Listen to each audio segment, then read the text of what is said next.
Organic వ్యవసాయం చేస్తున్న రైతులకు ప్రధానంగా ఉపయోగపడుతుంది స్లర్రీ. లోకసాని పద్మారెడ్డి గారి తోటలో ఉన్నాం. ఆయన దాదాపు 18 సంవత్సరాలుగా ఈ విధానాన్ని అమలు చేస్తున్నారు.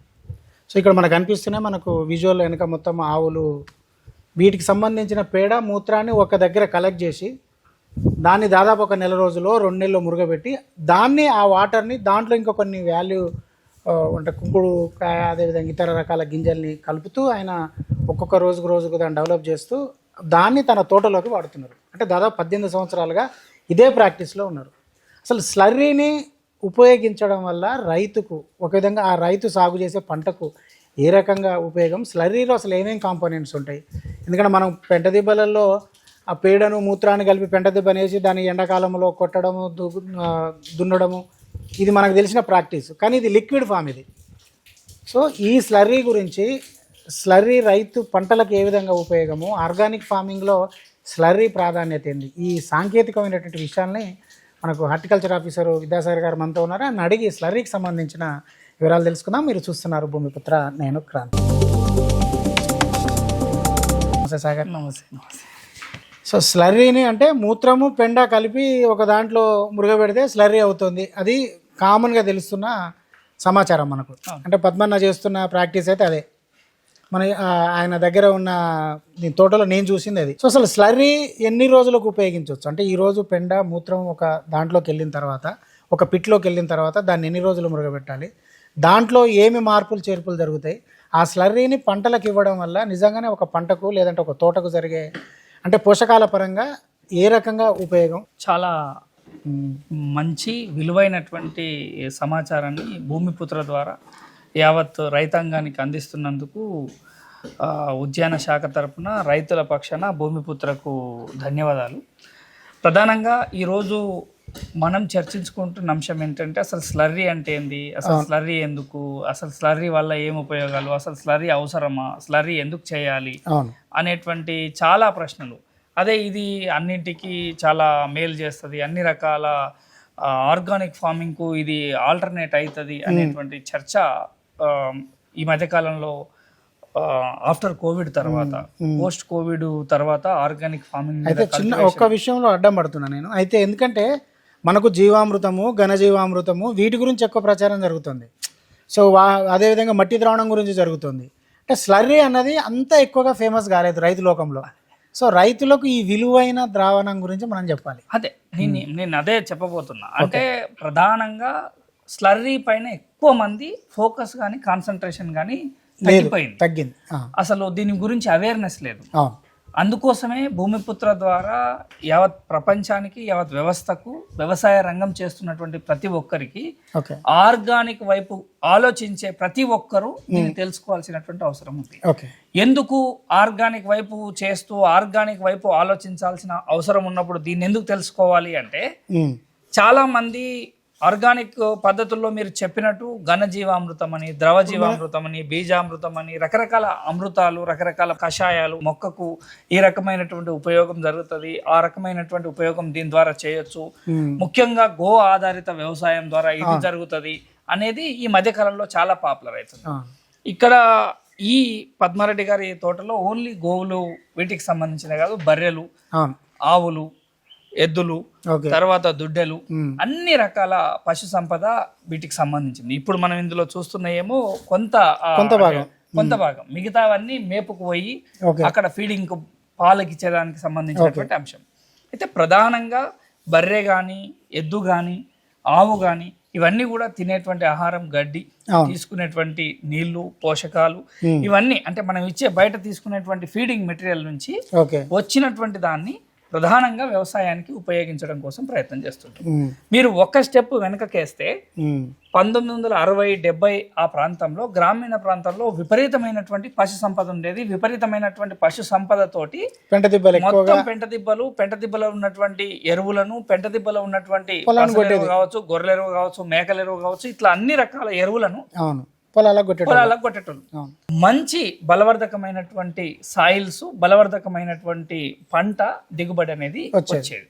కానీ పంట అధిక దిగుబడికి సంబంధించినటువంటి అంశాల్లో తక్కువ దిగుబడి ఉంది, కానీ ఇది వేయడం ద్వారా ఆల్టర్నేట్ గా అధిక దిగుబడి వస్తుంది, అధికంగా మనం ఎరువులు ఇస్తున్నాము, రెడీ ఫామ్ లో మనం ఇస్తున్నాము అనేటువంటి సైంటిఫికాలిటీని ప్రాచుర్యంలోకి వచ్చి క్రమంగా పశువులన్నీ గ్రామీణ ప్రాంతం నుంచి దూరం అయిపోయి పశు సంపద పోయింది, పశువుల ద్వారా వచ్చేటువంటి ఎరువు రకమైనటువంటి పోయింది. ఇవాళ బయట ఉండే డిఏపి యూరియా కట్టలు వీటికి సంబంధించిన మీద ఆధారపడుతూ, రసాయన ఎరువుల మీద ఆధారపడుతూ సేంద్రియ ఎరువులు, సేంద్రియ పరిస్థితులు, సేంద్రియ కర్బనం పోయింది, మీరు వాడకం ఎక్కువైపోయింది. ఏ పరీక్ష చేసినా మీ భూమిలో సాధారణ అత్యధిక మోతాదులో నత్రజని విలువలు ఉన్నాయి, భాస్వరం నిల్వలు ఉన్నాయి, పొటాషియం నిల్వలు ఉన్నాయి అని ఏ సాయిల్ టెస్ట్ లో చేసినా వస్తుంది. కానీ సారం క్రమక్రమంగా ఏదైతే వాడితే ఎంత వాడాలనో అంతకు మించి మోతాదు వాడినప్పుడు ఎట్లయితే నెగిటివ్ జరుగుతుందో దాని మీద ఈ రోజు ప్రభావం చూపింది. ప్రభావం చూపిన తర్వాత ఈ ఒక్కొక్క ఆయన మాట్లాడేటప్పుడు టమాటాలు ఇంతకు ముందుకు నేను వేస్తే 15 రోజులు 20 రోజులు కూడా కుళ్ళిపోకుండా ఉండేటివి, ఇవాళ కెమికల్ ఫార్మింగ్ చేసిన టమాటాలు లేకపోతే కెమికల్ ఫార్మింగ్ చేసిన ఇంకొక పంటను తీసుకొని పోతే 3 రోజులకి 5 రోజులకే కుళ్ళిపోతుంది. దీంట్లో మొత్తం కెమికల్ గా చేసినటువంటి రసాయన ఎరువులు వాడకం ద్వారా సేంద్రియ కర్బనం తగ్గిపోయింది. సేంద్రియ కర్బనం తగ్గిపోవడం ద్వారానే ఇది జరిగింది. సేంద్రియ కర్బనం అంటే ఎక్కడి నుంచి వస్తుంది? సేంద్రియ కర్బనం అంటేనే మనం కర్బన్ మెటీరియల్ అంటే గడ్డి కావచ్చు, మేతకు సంబంధించినటువంటి కావచ్చు, పశు సంపద ద్వారా దాన్ని డైజెషన్ అయిన తర్వాత వచ్చే మెటీరియల్ నుంచి జరిగేటువంటి కర్బనం యొక్క అంటే కార్బోహైడ్రేట్ మెటీరియల్ యొక్క ఉత్పన్నం కార్బన్ మెటీరియల్ కి సంబంధించింది. సో దాని ద్వారా తయారు కావాల్సినటువంటి పరిస్థితుల్లో మరి పశువులకు దానికి ఏంటి సంబంధం అంటే పశువులు తినేది అదే తింటున్నాయి, అవే విసర్జిస్తున్నాయి, అవే చేస్తున్నాయి. కానీ వ్యవసాయం విషయంలో ఇంటింటికి బర్రెలు కానీ, ఇంటింటికి ఆవులు కానీ, ఇంటింటికి కానీ గేదెలు కానీ లేనటువంటి పరిస్థితి ఉంది. ప్రతి ఎకరానికి ఇంత కావాలి, ఇంత చేయాలి అనేటువంటి పరిస్థితి లేదు. లేకపోవడం ద్వారా ఏమైపోయింది, ఆల్టర్నేట్ గా ఖచ్చితంగా రసాయన ఎరువుల వైపు డిపెండ్ కావాల్సిన పరిస్థితి వస్తుంది. సో ఈ రసాయన ఎరువులకు సంబంధించినటువంటి ఆపోజిషన్ గా అంటే రసాయన ఎరువులు వాడకం తగ్గిస్తూ సేంద్రియ కర్బనం భూమిలో పెంచి సేంద్రియ కర్బనం ద్వారా మొక్క ఎదుగుదలకు, మొక్క పోషకాల ఇంటేక్ కానీ వీటన్నింటికి ఉపయోగపడాలంటే కంపల్సరీ సేంద్రియ కర్బనం అవసరం. సేంద్రియ కర్బనం సాయిల్ ఎంట్రీచ్ ఎట్లా చేస్తాము అంటే జనుము, జీలుగా, పచ్చిరొట్ట ఎరువులు వీటితో పాటు పశువుల ఎరువు కానీ, గొర్రెల ఎరువు కానీ, మేకల ఎరువు కానీ, కోళ్ళ ఎరువు కానీ స్వచ్ఛమైన ఎరువు కావాలి అనేటువంటి. అంటే చాలా గ్రామాలలో కూడా ఎరువు దొరుకుతుంది. ఏ రకమైన ఎరువు అని అంటే ఎరువులో మొత్తం చూసినట్టయితే ఏ కుర్కురే ప్యాకెట్ లో, లేకపోతే ఏ షాంపూ ప్యాకెట్ లో, లేకపోతే ఏ సబ్బు ప్యాకెట్ లో, లేకపోతే ఏ ఇస్తరాకులు, ప్రతి ఇస్తరాకు మొత్తం ప్లాస్టిక్ కవర్ తోటి మిదంగా మిళితమైపోయి చేసినటువంటి పరిస్థితుల్లో ఏ పెంట దిబ్బ చూసినా మొత్తం అన్ని ఫంక్షన్స్ వీటికి సంబంధించినటువంటి వ్యర్థాలు ఫుడ్ మెటీరియల్ విడిగా ఉన్నాయి. ప్లాస్టిక్ దాదాపు 300 ఏళ్ళు 400 ఏళ్ళ వరకు కూడా భూమిలో డికంపోజ్ అయ్యే పరిస్థితి లేదు. సో దాని వల్ల ఏమైపోయింది, సేంద్రియ కర్బనం అని వేసేటువంటి ఎరువులో కూడా ఈ ప్రాబ్లం వచ్చింది. ఎందుకోసం ఇది అవసరము అనే పరిస్థితి పాయింట్కి ఇప్పుడు వస్తే, సో ఇలాంటి వ్యవస్థ ఉంటేనే రాబోయే కాలంలో యావత్ భారతదేశం మొత్తం అనుసరించాల్సినటువంటి పద్ధతి.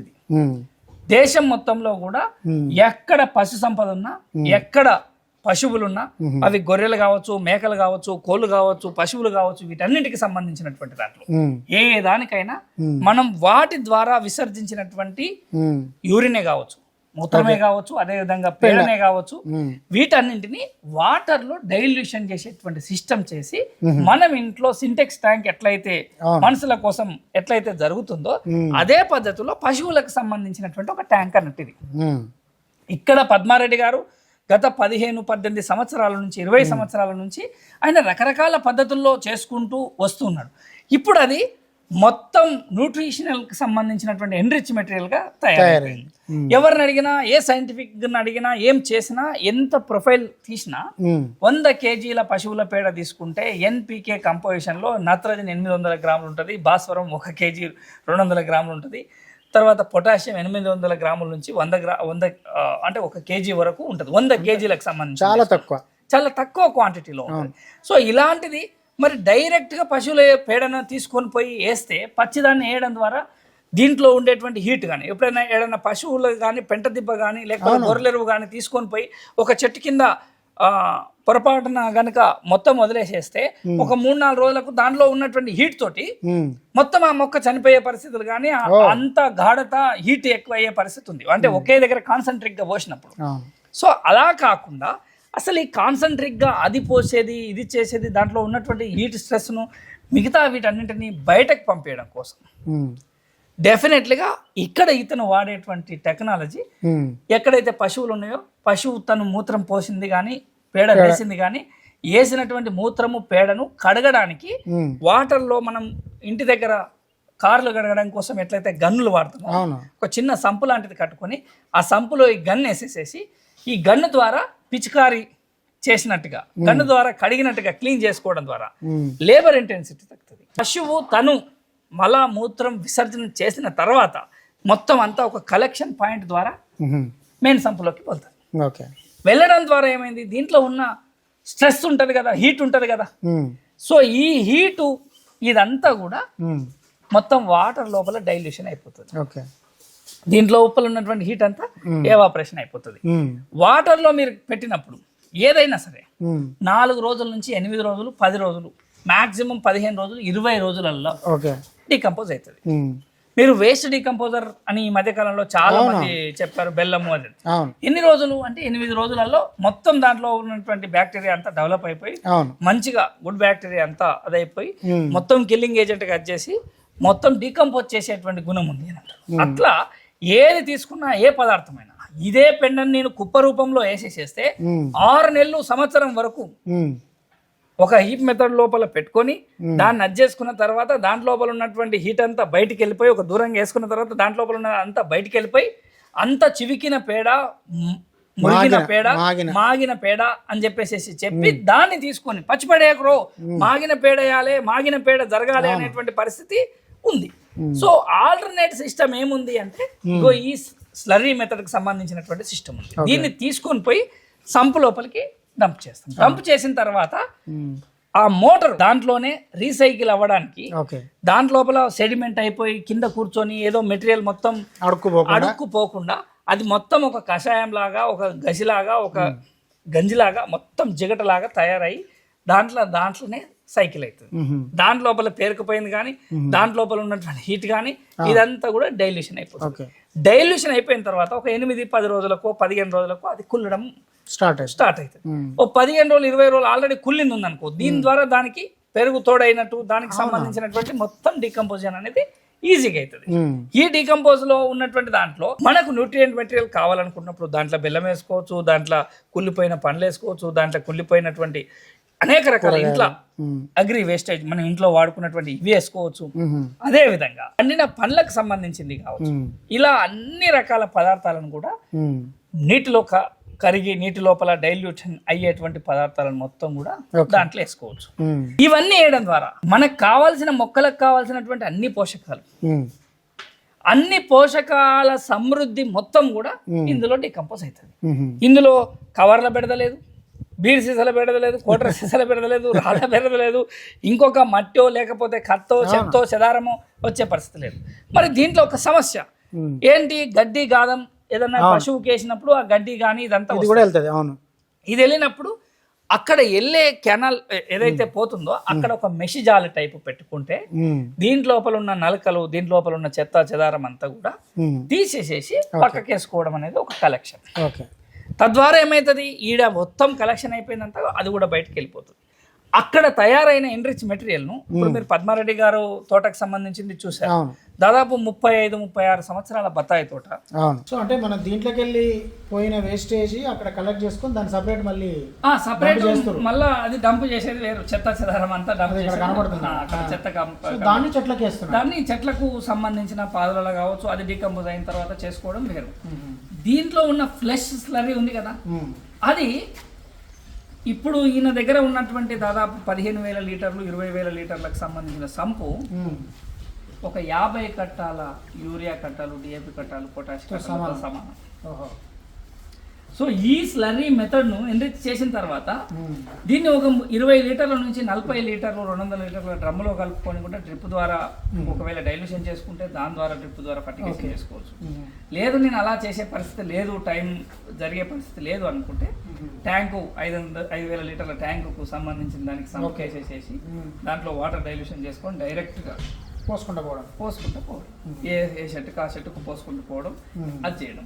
సంవత్సరానికి 2 లేదా 3 లేదా 4 సార్లు లేదా 2 నెలలకు ఒకసారి 3 నెలలకు ఒకసారి చేయడం ద్వారా మొక్కకు సమపాలల్లో అందడం.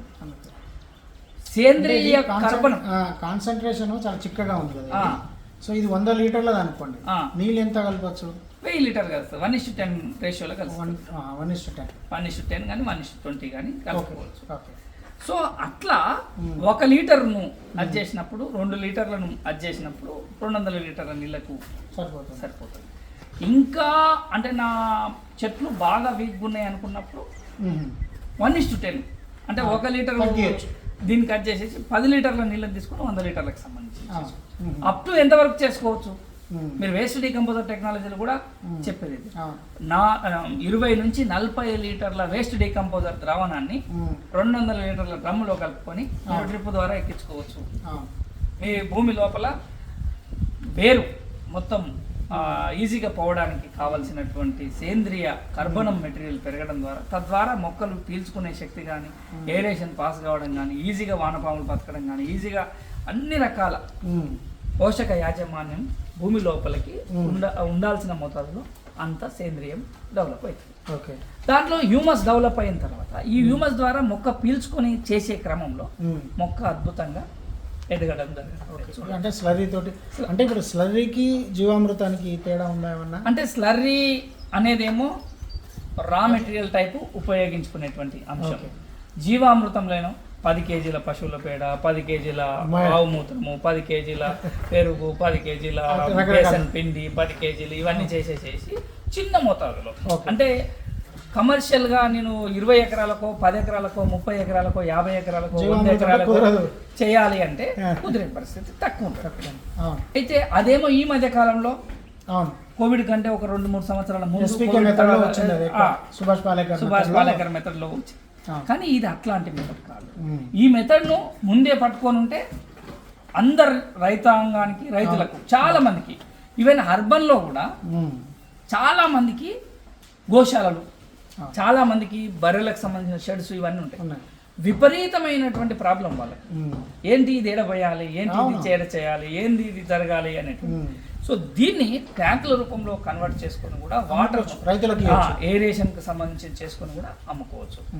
ఒక 5-6 ఆవులుండి కూడా ఒక 10 ఎకరాల వ్యవసాయానికి సంబంధించినటువంటి పరిస్థితి సరిపోతుంది చేసుకోవచ్చు. ఎందుకంటే వాటర్ లో డైల్యూషన్ అవుతుంది కదా, ఆటోమేటిక్గా కడిగేటప్పుడే డైల్యూషన్ అవుతుంది.